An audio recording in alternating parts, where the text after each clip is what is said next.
Alright, as I was kind of like talking in another one of my videos, when I did the PlayStation 1 version, jewel case, I ordered it and I didn't mean to, so now I am going to go ahead and make the case cover for Harry Potter and the Philosopher's Stone for PS2, or Sorcerer's Stone. That's so confusing to me. I wonder how well they marketed that. I'm sure it was fine, but I don't really understand why they called it the Philosopher's Stone and the Sorcerer's Stone, because the first Harry Potter I'm looking at back here, I have it actually on display in my office, is the Sorcerer's Stone. That's my wife's original version, so I don't even know why they even called it the Philosopher's Stone. Maybe there's some reasons, maybe some Harry Potter lore to that, but I just kind of see that as confusing, especially to consumers. But anyway, I'm just going to go ahead and just kind of keep trimming this one out and getting it ready. I don't actually have the game yet, but I'll have another video just kind of showing off a little bit of my Harry Potter collection that I've kind of just started collecting for PlayStation 2 and one version, of course, of PlayStation 1. But yeah, it's just my wife really loves Harry Potter, and she's the one that kind of originally got me into it.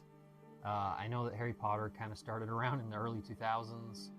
I remember hearing about it and stuff, and I remember even like in elementary or middle school or something, one of my teachers actually was reading the Sorcerer's Stone. I remember her reading it in my class, and I remember enjoying it, but I don't know why. It just I never really resonated it very well with it. So I never really got into the series as a kid, so it's not real super nostalgic to me. It's more of a recent thing, I feel like, to me, just because of my wife. We met in 2014, and she just kind of encouraged my interest in it, and kind of just really helped me actually enjoy it more than I ever had in the past. I think maybe some of the reasons why I never really did just kind of try to like start enjoying the Harry Potter series is because I already had so many other boxes filled with fantasy. I think my main one for fantasy would have been like Lord of the Rings or Elder Scrolls video games specifically. So my fantasy roles were just, boxes were actually filled already. And I just didn't really have any interest of, learning additional lore and a whole new series and games and all that kind of stuff. And I think it's also because of the games I just never really had a huge interest in. But now, being a little older, and then my wife, of course, already being really interested in this stuff, it's kind of unfortunate that she kind of didn't really grow up with games like I did. So in a way, doing this kind of stuff just kind of helps her see from a backtrack of what she could have had nostalgically back in the day. And I know she'll enjoy it and stuff, and she'll have it more as a new experience because she's never experienced it before. But just coming from that standing point, I think she'll really love and enjoy it, and it'll become nostalgic to her after her eventual playthroughs on all these Harry Potter games. I'm not sure. I'm kind of coming in a lot of this stuff blind. I haven't really done much reviews and stuff on it online from other people. I kind of prefer it that way with some things, unless I know, for example, it's an absolutely terrible game. I will not invest much into it. But anyway, there's some things, especially some of this older stuff, that I'm more willing to just kind of jump into and be okay with playing without looking at reviews. Because really, I'm kind of doing the same thing to an extent. I'm talking to you, I'm telling you my opinions and thoughts. Don't always just let everyone make thoughts for you. Just take in consideration of other people's reviews, and then evaluate it yourself and make your own decisions, what you're going to do. Don't just have other people make those decisions for you. Like, so-and-so is a terrible guy. That's silly. Because some people could say that, and for example, to you, it might be the best game in the world.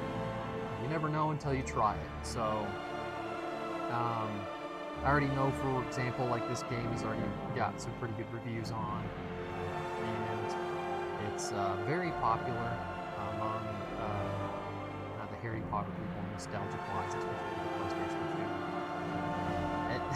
2. At my local GameStop, I actually saw this copy. They actually had it for PS2 and for PS1, and it surprised me because I was just wanting to start collecting some of these old Harry Potter games for my wife, and I picked this one specifically up. I found it. They literally had the whole collection. I could have picked them all up, but I decided not to. I just picked up the first 3.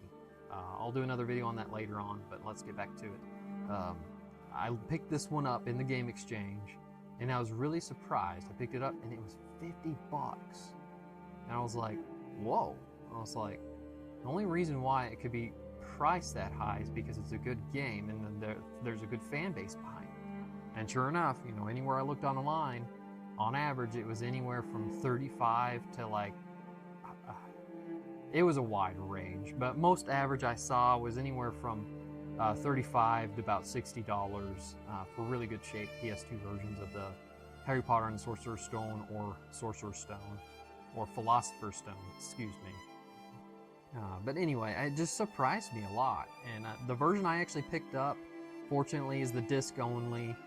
Maybe later, with this actually being possibly a very good game, and my wife, I'm sure she'll really enjoy. I may eventually pick up the player's guide later. I've seen some people actually selling the player's guide by itself, and I might do that and pick that up, just to be able to make this more of a complete in-box experience. But yeah, this is actually pretty close to about the condition I saw the one in Game Exchange. This is a brand new DVD case. It's not a PlayStation one, unfortunately. See, there's not the memory slot there. That's not a big loss to me. I could get an actual, you know, PS2 case, but I'm okay. It's not really that big of a deal. But anyway, I mean, it's actually all the same size and dimensions, just if you wanted to know for your own thought process on that. But anyway, here's just the cover that I just made and I printed out. You can find these pretty easy on like gamecoverproject.com or .org, one of the two. Anyway, but just make sure you get your dimensions right. I have a few videos on this, and there's plenty of other stuff on that online. But yeah, you'll hear a little bit more on this PlayStation 2 version. Thank you for watching. Hope this inspired you to be creative and also to be positive. Thank you and goodbye.